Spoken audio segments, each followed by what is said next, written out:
Here we are at the 11th Multicore World with Fernanda Foertter from the United States, and I want to thank you for coming to Multicore World for the first time, hopefully not the last, but I want to ask you precisely what made you take the decision. You come all the way from Orlando, Florida. It's not a trivial trip, No. so welcome. Thank you. Thank you for inviting me. I think the first thing was, number one, you invited me. Yes. So that's number one. But number two was also the diversity of the speakers. So the diversity of backgrounds. There were speakers that were both local, which was interesting to see. What's happening in New Zealand? It's a place that, to be honest, is far away, and that information doesn't come across the ocean very often. So it was interesting to see. So that was one. And two was just the kinds of people you had invited to speak were coming from different spaces of HPC, different spaces of compute, different spaces of science and technology, and so that was interesting. If you are going to summarize and tell someone else to come, how would you promote Multicore World? This will stretch your imagination. We watched talks here that had to do with vision, computer vision, goggles, and things at the edge and sensors at the edge. So this really stretched the possibilities and how I'm thinking about data for my company, Voltron Data. How we're thinking about, well, there are other kinds of data, which it just stretched my imagination of where we could apply our technology. Speaking about Voltron Data, the company that brings you here, tell us a bit more about, because it's a startup at the end of the day, a reasonably well-funded startup, but still a startup finding its way in a very competitive high-tech model. So where you come from, where are you going? Because you have a very diverse career. I do. I started out in ag. It was something that I told in my presentation. And I worked in big iron at Oak Ridge National Lab. I worked at vendors like NVIDIA. I worked in pharma. And I follow interesting topics and I follow interesting problems to solve. And I think the next interesting thing personally for me is, solving that from where your data sits to where you put it in compute, that entire ecosystem is, a Franken mess. So you have Franken tools that connect to one another. The data is not standardized, so you're talking either proprietary or legacy types of data formats. Interfaces are not standardized. Database engines or data engines are not standardized. So would be that a bottleneck for example, the development of AI that everyone think about? Correct. So we think so much about the compute, but we don't think about this iteration and iterative process and validation and uncertainty quantification.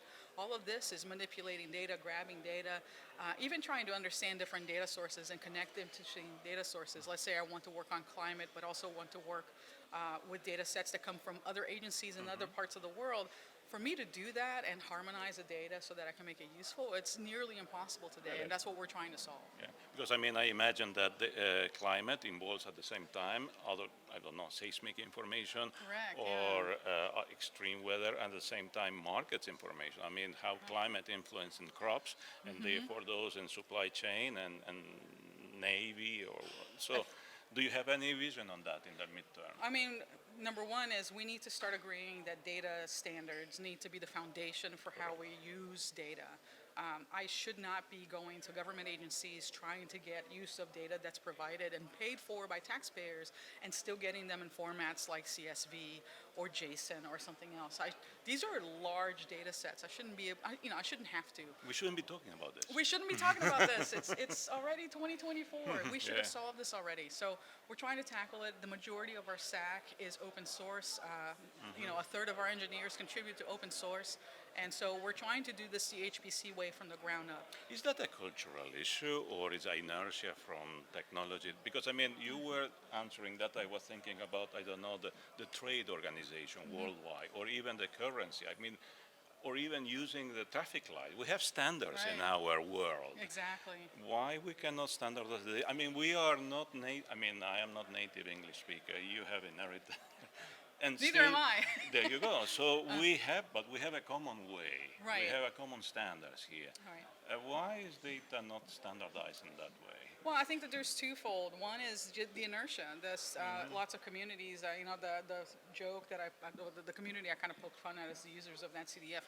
NetCDF has served us really well. There's nothing against NetCDF, but it does not serve across, community. So if you're in the climate community and weather, great, it works for you, great within your community.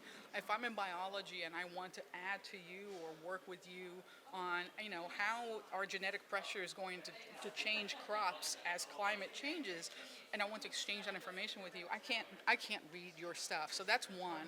And then two is vendors have really they know the power of getting somebody to bite into their product and then stay vendor locked. Yeah. And that's part, the reason why we have databases out there, proprietary databases. They want to lock into that ecosystem. We're trying to say the engine is what matters. That's the part you're going to pay us for. The rest of it should be open so that we can talk to each other. I thank you very much for joining us and hope that you come back and at the same time help us to drive more inclusion, more diversity, expand this small but growing community in New Zealand. Can you just share a little bit thought about that on your experience worldwide as well? It's one of these things where when you're in a minority in a community, it can be even a burden sometimes to attend events because there are so few of us and everybody kind of wants you, which is great. But it takes a lot of time to participate. And so, but I chose this place. I mean, the location didn't suck. So, it's beautiful here. They've been so sweet and so kind. I have dietary issues. They've catered to that. And also the cultural Why wouldn't we? It's not common. You'd be surprised. But also the cultural aspects of Maori culture and so much that I've learned here. So for me, it was specifically to this location, it was a chance for me to expand my horizons and meet new people. And I did. And it was worth the 20-hour flight and 24-hour total travel time. Something that we do often when we go from this I'm way to that. I know. But it's not something that I'm used to. But I would like Thank to you get very used much to it. and hopefully we will see you again. Thank you. I look forward to it. Thank you.